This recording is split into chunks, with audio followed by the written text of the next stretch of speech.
ఈ ఊరికి ఒక దండం, ఈ ఇంటికి ఒక దండం, మీకొక దండం. మీ ఆయన పచ్చి తిరుగుబోతు.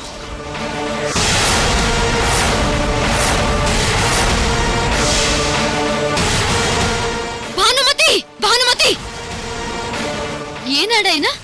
ఏనాడైనా ప్రేమతో ఒక గ్లాసుడు మంచినీళ్ళు నాకిచ్చావా? లేదు, కానీ మా అత్తయ్య గారు ప్రేమగా నాకు భోజనం తినిపించారు.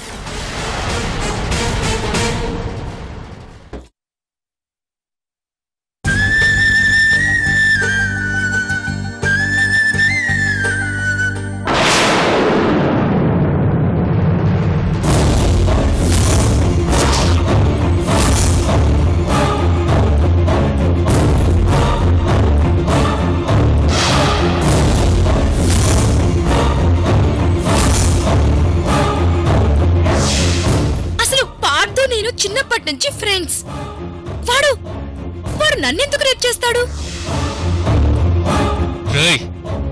నేను ఐశ్వర్య ఫ్రెండ్స్ రా, నువ్వు నన్ను టార్గెట్ చేసావు.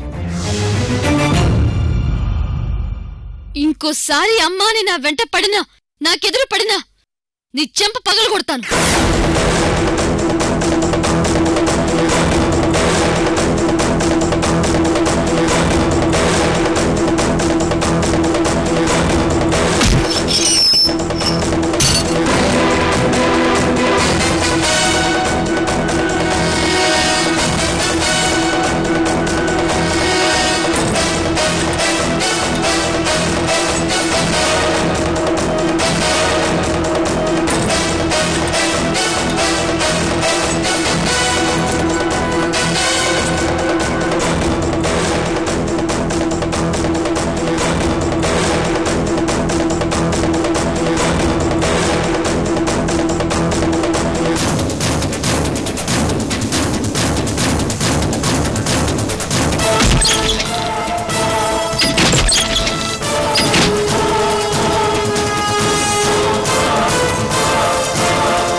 ఐశ్వర్య,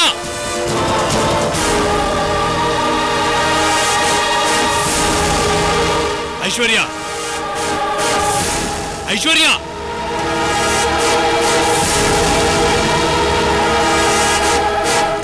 ఐశ్వర్య,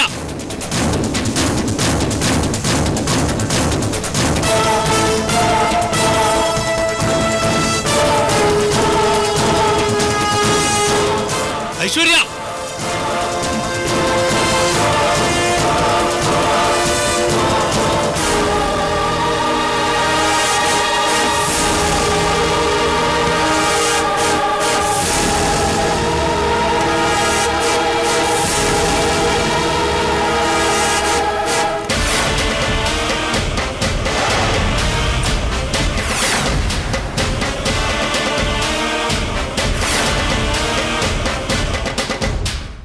ఐశ్వర్య,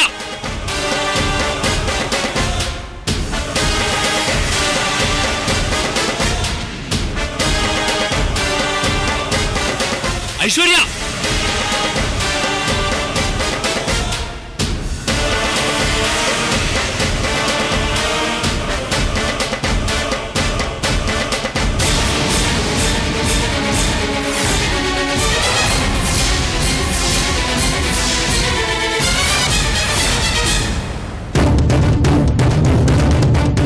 ఉదయ్,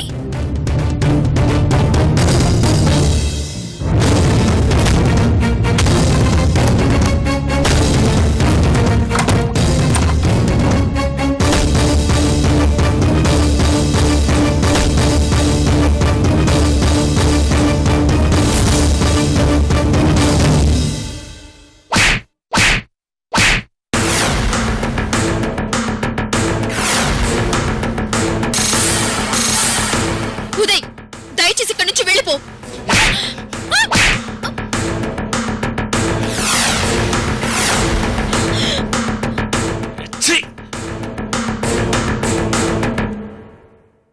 అందరి ముందర నన్ను బఫూలు చేశావు.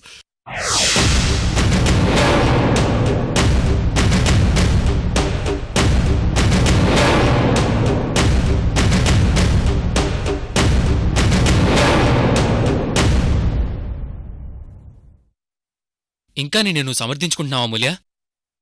ఇంతకాలం పార్దుగారు అత్తయ్యగారంటూ సౌమ్యంగా ఉన్న నువ్వు మీ పిన్నిని పట్టుకుని ఏ భానుమతి అని వార్నింగ్ ఇస్తావా? ఇక చాలు పార్దుగారు, ఇక చాలు. పిన్ని పిన్ని అని 20 ఏళ్ల నుండి బ్రతిమాలుతున్నా తను మారలేదు. నన్ను తిట్టడం, నేను మా నాన్న కూర్చొని ఏడవడం ఎన్నాళ్ళండి? చివరికి మిమ్మల్ని కూడా నోటుకొచ్చినట్టు మాట్లాడుతుంటే ఇక భరించడం నా వల్ల కాదు. అది కాదు అమూల్య, మీ నాన్నగారి ముందు నువ్వలా మాట్లాడటం మాకే ఇబ్బందిగా ఉంది. పర్వాలేదు అత్తయ్య గారు, నేను చేసిన పని మా నాన్న ఎప్పుడో చేసుంటే ఆయన జీవితం ఎప్పుడో బాగుపడుండేది. ఎప్పుడైతే మా పిన్ని మా నాన్నకెదురు మాట్లాడిందో అప్పుడే మా నాన్న మా పిన్ని చెంప పగలగొట్టుంటే ఈ రోజు మా నాన్న జీవితం, మా చెల్లె జీవితం ఇంకో విధంగా ఉండేది.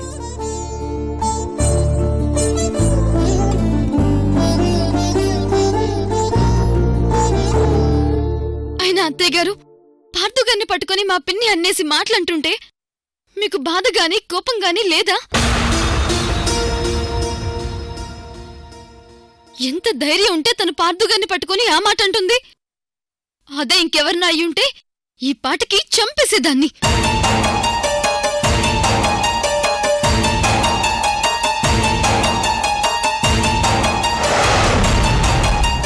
అమూల్య, నీకెంత కోపం ఉందని నాకెప్పుడూ తెలీదమ్మా. మీ నాన్నని, మీ చెల్లిని, మీ పుట్టింటిని కాదనుకొని ఇంకెప్పుడూ ఆ ఊళ్ళోనే అడుగు పెట్టనని చెప్పేసొచ్చేశావు. ఎందుకమ్మా నీకంత పంతం? పార్థుగారి కోసం అత్తయ్య గారు.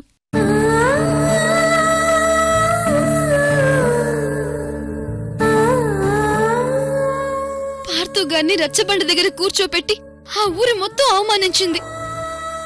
ఏదేదో మాట్లాడి మా పిన్ని అవమానించింది. చూస్తూ చూస్తూ దేవుళ్లాంటి పార్థుగారిని అన్నేసి మాటలంటుంటే ఎలా భరించమంటారు అత్తయ్య గారు? నాకు ఆ క్షణం మా ఊరి కంటే, మా నాన్న కంటే, చెల్లెలి కంటే పార్థుగారే ఎక్కువ అనిపించారు.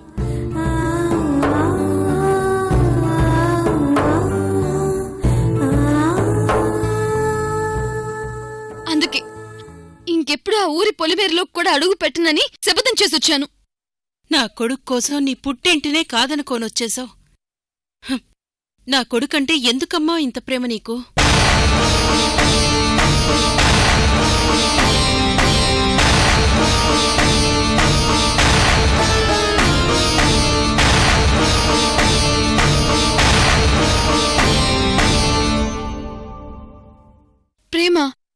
ప్రేమేంటత్తయ్య గారు?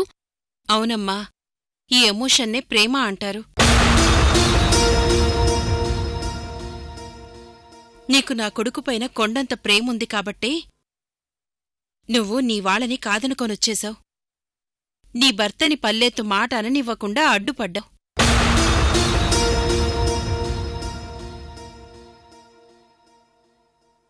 ఒరే పార్దు, ఇంతగా ప్రేమించే భార్య దొరకడం నిజంగా నీ అదృష్టంరా.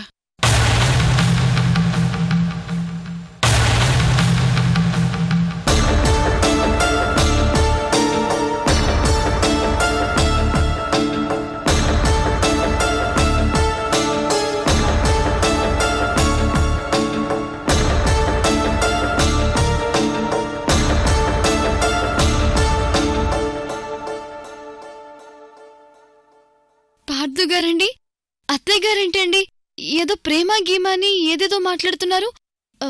మన దుత్తుత్తి పెళ్లే కదండి, 1 year అగ్రిమెంట్తోనే కదా నేను ఇక్కడ ఉంటున్నాను. మరి అత్తయ్య గారేంటండి నేనేదో నిజమైన కోడళ్ళు అయినట్టు, నేను మిమ్మల్ని ప్రేమిస్తున్నట్టు మాట్లాడుతున్నారు? అమూల్య, మన గురించి మా అమ్మ చాలా ఊహించుకుంటుంది. మనిద్దరం జస్ట్ కలిసి జర్నీ చేసే ప్యాసింజర్స్ లాంటి వాళ్ళమని చెప్పాను కదా నీతో. అది సరే పార్థుగారు, ప్రేమ వేరు అభిమానం వేరు కదండి.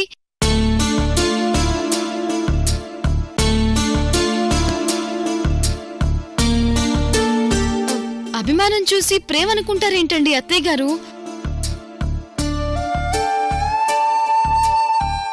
ఇన్నాళ్ళు నా కొడుకు పెళ్లి చేసుకుంటాడో లేదో అని దిగులుగా ఉండేది. తీరా చేసుకున్నాక కోడలతో కాపురం చేస్తాడో లేదో అన్న దిగులు ఉండేది. నా కొడుకు కోడలికి ఒకరిమీద ఒకరికున్న ప్రేమ చూశాక ఇక నేను నా కొడుకు గురించి దిగులు పడాల్సిన అవసరమే లేదనిపిస్తుంది. అమూల్య, నాకీ ప్రేమలు పెళ్ళిళ్ళు బంధుత్వాలంటే పరమ చిరాకు. అసలు మా అమ్మ బాధ భరించలేక 1 సంవత్సరం పాటు నాకు పెళ్లి చూపులు గోల లేకుండా ప్రశాంతంగా ఉందామని లక్కీగా అగ్రిమెంట్ ప్రకారం నేను పెళ్లి చేసుకున్నాను.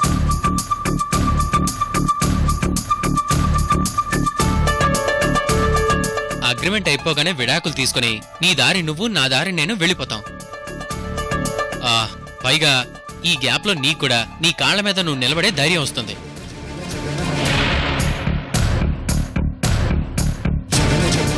పార్థుగారు, ఈ 1 ఇయర్లో బాగా చదువుకొని నెక్స్ట్ ఇయర్ మన విడాకులు అయిపోగానే మంచి హాస్టల్లో ఉండి జాబ్ చేసుకుంటూ చదువుకుంటానండి.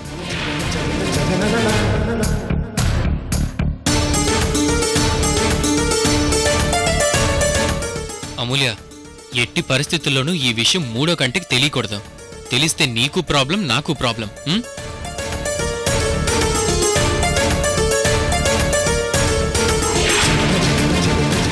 ఎక్కడ పడితే అక్కడ పడేస్తాడు. ఏ వస్తువు మీదైనా జాగ్రత్త లేదు వీడికి.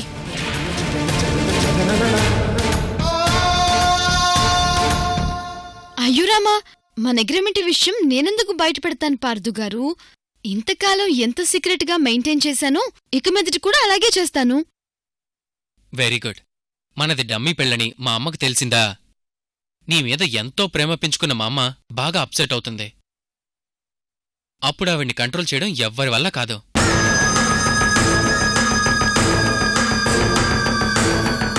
ఏంట్రా, ఏంటి నా గురించే చెప్తున్నావా?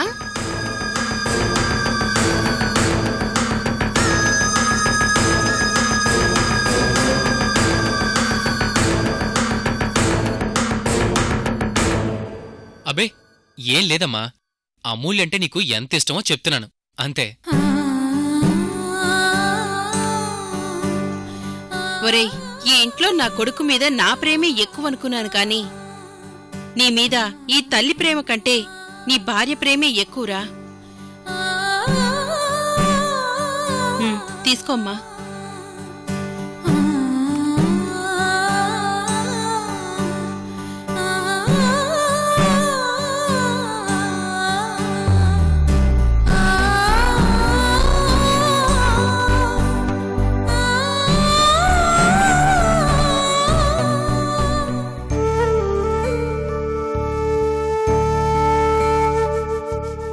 పాపం, నిజం తెలియక మా ఇద్దరి గురించి ఏదేదో ఊహించుకుంటున్నారు అత్తయ్య గారు. ఇంకా నయ్యం, మా అమ్మ మాట విని నిజమైన పెళ్లి చేసుకుని ఉండుంటే నా జీవితం నాశనం అయిపోయేది.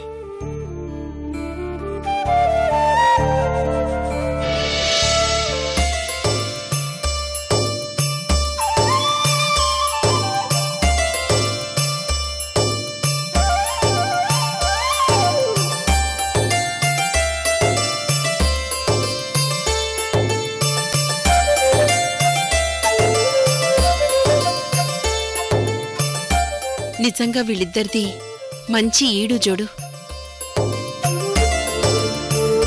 ఆ రాత్రి నేను వచ్చుండకపోతే నీ జీవితం వాడి చేతితో బలైపోయి ఉండేది తెలుసా? ఎన్నాళ్ళు వెనకేసుకొస్తావే వాడిని?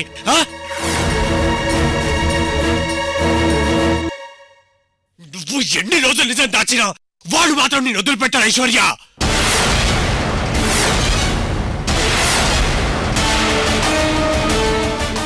రోజు రాత్రి ఆడుకొచ్చి చూసినప్పుడు కామంతో రగిలిపోయి కామ పిశాచిలా కనపడుతున్నాడే.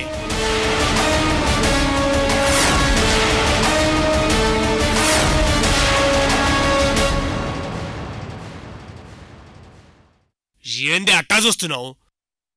వాడు నేను అనుభవించాలని ఎప్పటితో చూడబట్టే అవకాశం దొరికిందని నేను వాడుకోవడానికి ట్రై చేశాడే. ఐశ్వర్య, నువ్వు నన్ను ప్రేమించకపో, కానీ చూస్తూ చూస్తూ ఫ్రెండ్షిప్ అడ్డు పెట్టుకుని నిన్ను అనుభవించాలని చూసేవాడిని మాత్రం వెనకేసుకురాకు.